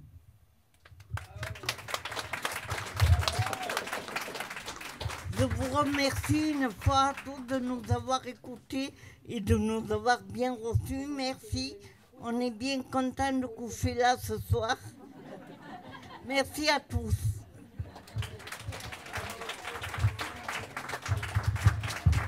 Merci beaucoup. Je vous invite à regagner votre place et on va accueillir du coup Capestan et les derniers établissements qui ne sont pas encore passés. Montagnac, Uzès, donc Capestan. Et Bessèges a travaillé, a fait une synthèse mais ne pouvait pas être là. Et du coup, Madame Veillé-Simone de l'Aveyron accepte de lire pour eux la restitution. Monsieur Giraud et Madame Duez de Montagnac, les premiers arrivés. Qui commence ? Comment participer à l'ouverture de l'EHPAD vers l'extérieur par les résidents de l'Oustalais?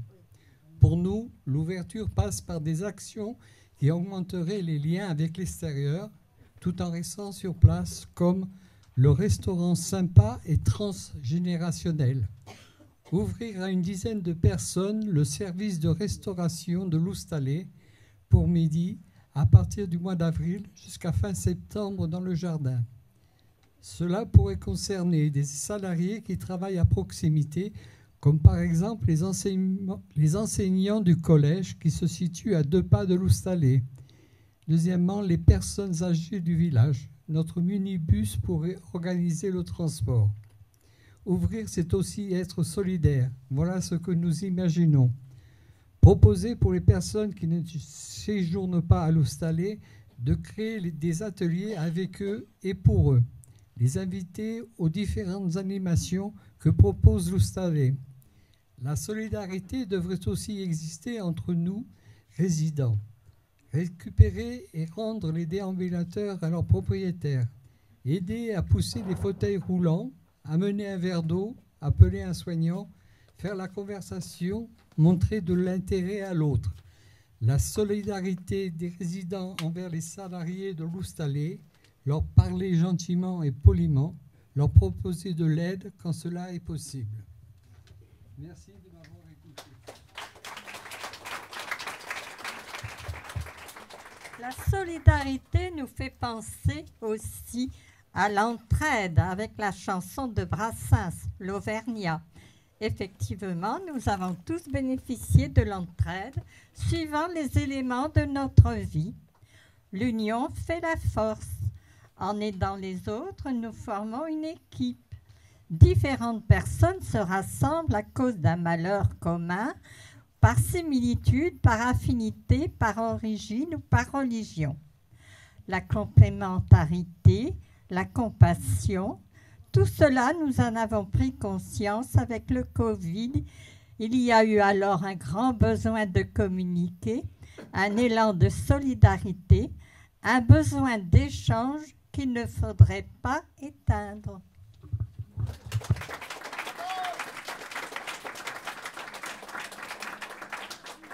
Merci beaucoup. Je vais passer donc la parole à l'EHPAD d'Uzès, Madame Marba.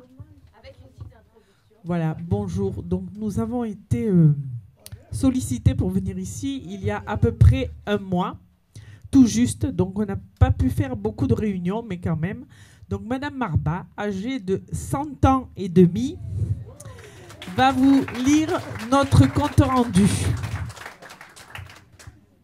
C'est à moi. Bonjour à tout le monde. Je suis un peu émue. Voilà, je vais le dire. Nous avons effectué au sein de l'EHPAD plusieurs réunions avec une dizaine de résidents, dont les 2 personnes qui participent au séjour. En premier lieu, nous avons lu la lettre sur la solidarité et nous avons abordé le sujet sous forme de remue-ménage. Accueil des résidents à leur entrée dans l'établissement avec un apéritif et présentation aux autres résidents, ou bien un repas convivial en petit comité avec des résidents et l'animateur. À savoir qu'est-ce que le mot citoyennage vous inspire. Accueillir l'autre, la vie en groupe. La vie ici, c'est comme dans la ville, il faut s'entraider et respecter les autres. Respecter les résidents et le personnel. Quand j'étais dans mon village, mon quartier, on s'entraidait. Quand tu arrives, c'est comme les nouveaux dans le village, on se rencontre et on fait connaissance. Puis nous avons lu et expliqué la charte des droits et libertés de la personne accueillie. À la charte des droits et libertés de la personne âgée, dépendante, certains ne se rappelaient pas avoir pris connaissance de ces documents à leur arrivée. C'est un peu comme un règlement. Les explications de certains mots ou phrases ont été nécessaires. Une autre réunion a permis de remémorer des mots ou des phrases. Avoir des personnes, ressources, résidents, directrices, infirmières, aides-soignants, référents et l'animatrice. Être soignant en EHPAD, c'est pousser un fauteuil, indiquer un étage ou le salon de coiffure. Parler aux gens qui arrivent en disant bonjour, les familles ou les visiteurs. Certains font des petits travaux, aller chercher le journal, arroser les plantes, les travaux de couture, prêter des livres, faire des rencontres intergénérations avec les enfants de la crèche. Mettre à la table, aller au magasin de l'autre EHPAD pour avoir ou acheter des vêtements à petit prix. On ramène un gilet, une canne ou des lunettes. On appuie sur le bon bouton de l'ascenseur car certains ne savent plus à quel étage ils habitent. Le matin, nous discutons autour d'un café. L'animatrice lit le journal et certains expliquent ce qui s'est passé le soir ou la nuit. Parfois, on lui demande de nous parler de l'actualité de la ville, de sa famille ou de ses vacances. Nous aimerions savoir comment ça se passe dans d'autres EHPAD du département ou de la région.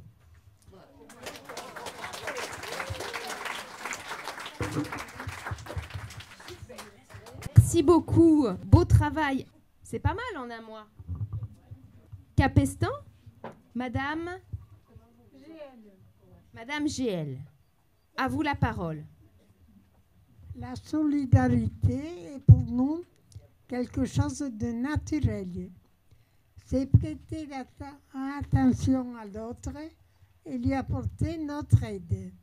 Tout le monde est capable d'aider son prochain. Mais il arrive parfois que certaines personnes manquent de solidarité. La solidarité est indispensable pour vivre en collectivité. Elle nous permet de mieux vivre tous ensemble en maison de retraite. Nous pouvons tous nous montrer solidaires les uns envers les autres. Nous pouvons parler à deux ou à plusieurs, nous écouter, faire attention l'un à l'autre, nous aider. Nous avons tous aidé quelqu'un dans nos vies et nous sommes tous capables de continuer à aider tant que nous sommes en vie.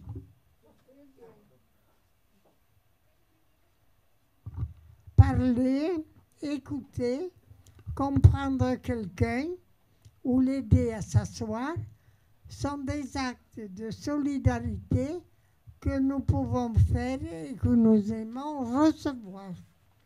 Il est important de se connaître entre nous, en nous saluant, en nous disant bonjour, en échangeant un sourire, nous faisons des actes de solidarité.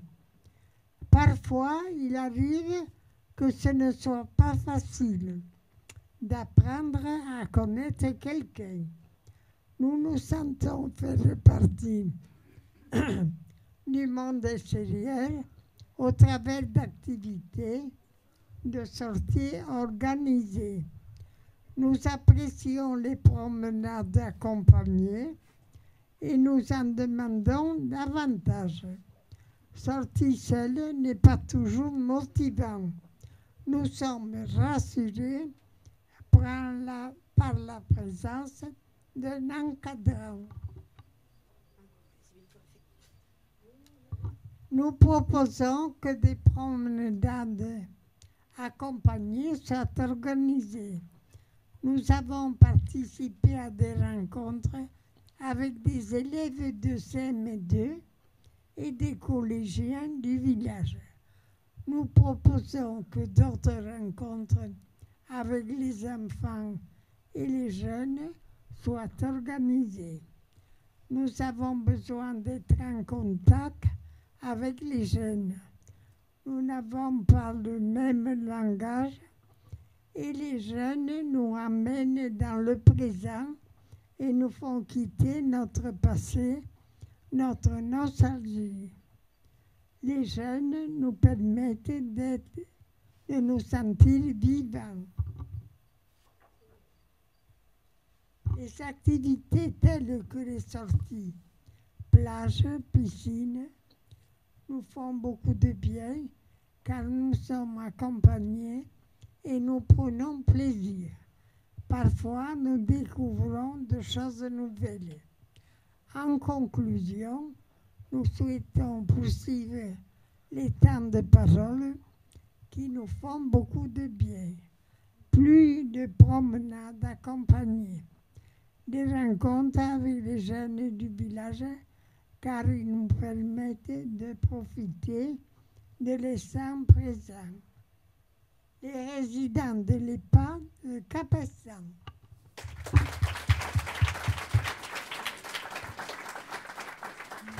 Merci beaucoup. Et je passe donc la parole à Madame Veillé qui va donc lire au pied levé la restitution de l'EHPAD de Bessèges. De premier abord, les résidents ont trouvé ce thème global, fil rouge entre parenthèses, difficile, car perçu comme trop large, pas assez précis, ne comprenant pas de quoi il s'agit, à quoi cela fait référence. Nous leur avons expliqué que c'était justement le but pour ne pas s'enfermer dans quelque chose de trop précis, histoire que chacun puisse entendre et dire ce qu'il ressent, ce qu'il perçoit, ce dont il a envie. Avec les résidents, nous avons décortiqué le thème en sous-titres pour que cela les aide à mieux comprendre et à aborder. La notion d'ouverture les a renvoyés à l'ouverture de l'EHPAD vers l'extérieur. Comment faire venir les gens de l'extérieur pour faire connaître l'EHPAD, donner envie aux gens de venir les voir, eux qui se sentent isolés, oubliés. Ils sont force de proposition, organiser des kermesses, des brocantes, inviter des enfants au spectacle, site internet, communiquer avec les médias, le journal, faire des journées portes ouvertes. Beaucoup de choses qui se faisaient avant, disent certains, mais qu'avec le temps, le gouvernement, les pouvoirs publics, la Covid, cela ne se fait plus, ça s'est perdu. C'était mieux avant. Ils s'accordent tous à dire que pendant la crise Covid, les EHPAD ont été mis sous le feu des projecteurs par les pouvoirs publics et la population, et qu'à l'heure actuelle, ils sont redevenus oubliés, sauf peut-être avec les scandales de grands groupes comme Corian et Orpea, qui eux véhiculent une mauvaise image de ces lieux de vie et qui du coup donnent encore moins l'envie aux gens de venir nous voir. Certains qui se considéraient comme des pestiférés pendant la crise sanitaire continuent de le penser. L'ouverture vers l'extérieur les a fait penser également à comment sortir les personnes âgées à l'extérieur lorsqu'on s'aperçoit que pas grand-chose n'est adapté dans le coin. Il y a encore beaucoup d'endroits qui ne sont pas adaptés aux fauteuils roulants, les trottoirs, les accès de rivières, certains restaurants, les parcs aquatiques, les caisses des hypermarchés trop étroits pour passer en fauteuil? Il faudrait que les pouvoirs publics prennent conscience de cela et aménagent ces lieux. Pour exemple, en cette période de grande canicule, les résidents sont en demande de baignade, mais malheureusement, les établissements actuels, piscines et parcs, ne sont pas adaptés aux personnes handicapées ou âgées. Sol glissant, pas de fauteuil roulant tout-terrain et imperméable à disposition. Ou bien on peut les accueillir, mais pas les baigner. Quoi de plus rangeant? Ce constat, vieillissant et non évolutif, renvoie indéniablement à la notion de solidarité. Que font les pouvoirs publics pour nos aînés, pour nos handicapés, hormis des places de parking? Comment voulez-vous que les gens soient solidaires à notre cause lorsqu'on voit qu'aucun effort n'est fait par les pouvoirs publics? La France accuse du retard en matière de handicap et persévère dans son retard par son inaction. La participation des pouvoirs publics est capitale pour sortir la France du modèle médical du handicap. Il faut changer nos structures, débloquer des aides, des fonds, rendre notre société inclusive pour les personnes handicapées et âgées. Faire changer les mentalités. La solidarité à l'heure actuelle est faible. Les gens sont nombrilistes.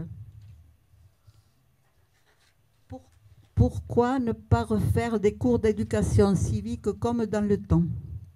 Pour conclure, nos aînés étaient sous les feux de la rampe pendant ces années de Covid et actuellement que nous revenons à un retour à la normale, ils ont le sentiment d'être redevenus des oubliés et encore plus pour nos aînés qui vivent dans de petites communes.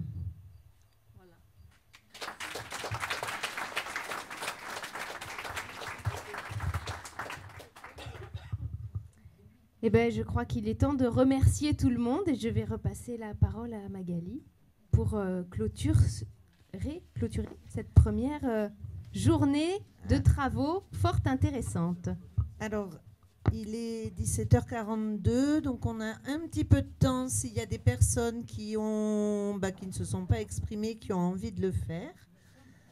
Peut-être qu'il y a des professionnels qui ont envie de s'exprimer par rapport à ce qu'ils ont entendu des personnes qu'ils accompagnent au quotidien. Donc voilà, la parole est à la salle et je vais me déplacer avec le micro, Marie. Voilà, si vous levez la main, vous avez droit au micro.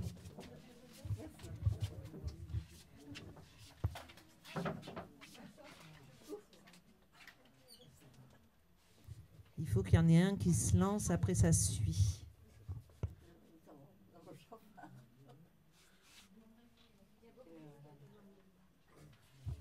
Il y a beaucoup de choses qui sont exprimées par quasiment tous les groupes.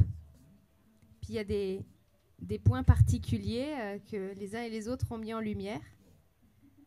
C'est vrai que ça nous intéresse aussi d'entendre ce qu'en ont pensé les spectateurs.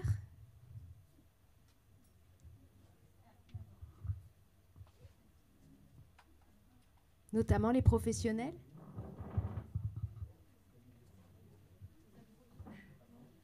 Je crois qu'on a vu ce soir que la citoyenneté, c'était central dans la vie de nos maisons.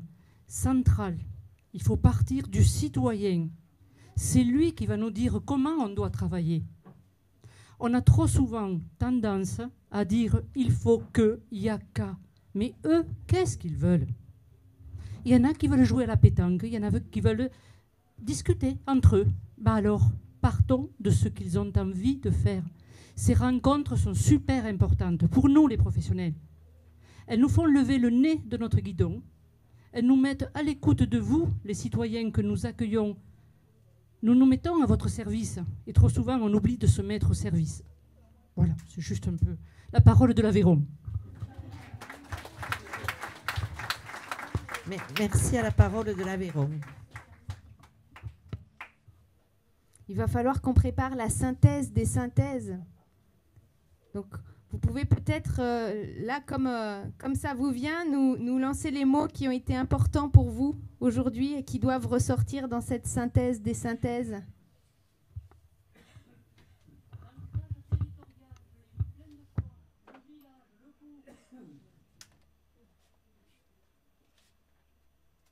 L'ancrage territorial.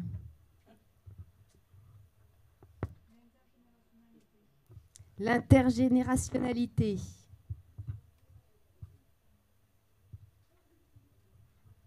Allez-y, lâchez-vous. Le partage, l'écoute. Le partage, l'écoute. L'ouverture. L'ouverture.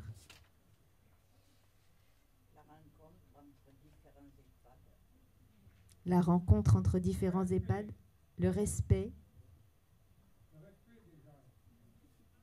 Le respect des gens.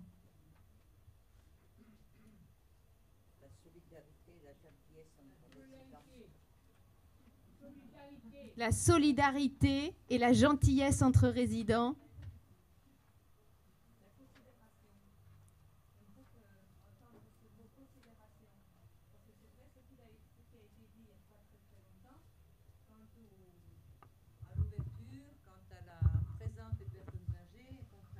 Les participations.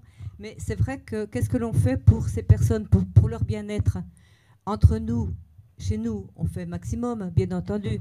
Mais si nous prenons la route, si nous sortons, effectivement, c'est ça aussi qu'il faudrait un petit peu débattre, insister et travailler dessus, sur le fait qu'il n'y a pas beaucoup de place pour la personne âgée. Aussi bien au niveau des trottoirs, au niveau des rues, au niveau des entrées, des caisses, tout ce qui a été dit tout à l'heure. Ça, c'est quelque chose qui serait très intéressant, sur lequel il faudrait vraiment travailler et porter notre voix, faire que notre voix soit entendue. Et non pas, c'est vrai que c'est un bonheur d'être tous là, tous réunis. On est nombreux, et plus ça va, plus on sera nombreux, parce qu'on a envie de faire, on a envie de dire, on a envie de partager. Mais justement, toutes ces paroles, il faut les prendre en considération, et que faire pour véritablement que l'on soit entendu, qu'ils soient entendus, qu'ils soient défendus, parce que c'est quand même pas évident, il faut se mettre à leur place. Il faut même se mettre à notre place, nous qui nous les aidons, on aimerait faire davantage, on aimerait les sortir davantage. Mais en effet, c'est pas toujours évident. C'est pas toujours évident parce que la facilité des transports, la facilité des routes, la facilité des accueils, des ouvertures, eh ben, elle n'est pas là. Et ça, je pense que ce serait intéressant de travailler là-dessus et de le défendre.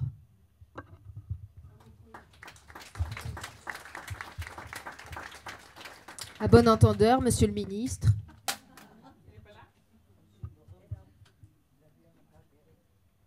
Est-ce que quelqu'un d'autre veut prendre la parole? Surtout ne pas infantiliser. Ça, c'est très important.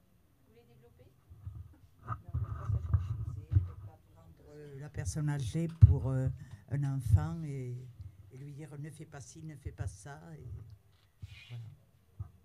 Il y a certains mouvements, attention, nous sommes des adultes, d'accord, on ne peut pas faire exactement tout ce que nous souhaitons, nous n'en avons plus la possibilité, nous avons besoin de vous, mais attention, nous ne sommes pas des bébés, loin de là.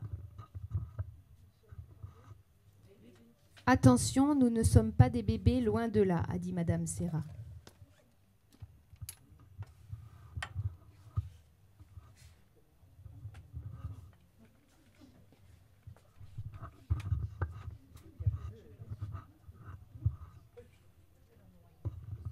Excusez-moi, juste 2 mots. L'argent ne fait pas le bonheur, mais ça contribue. Merci.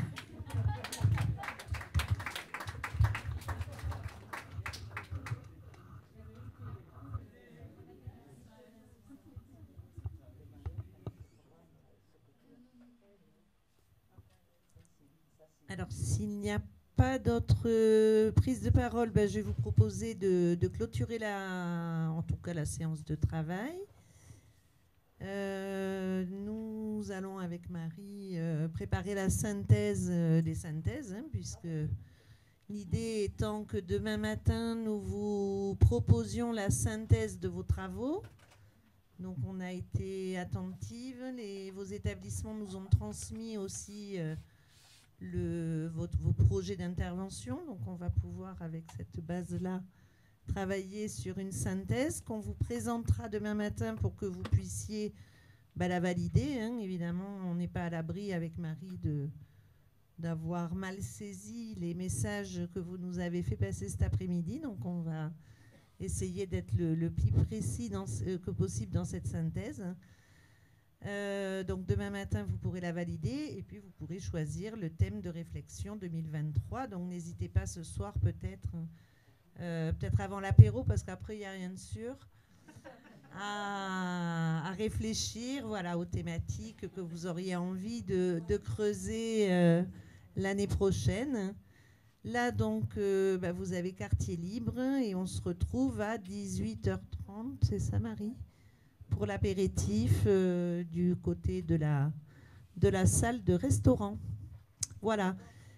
Donc, merci à tous pour votre travail et votre présence.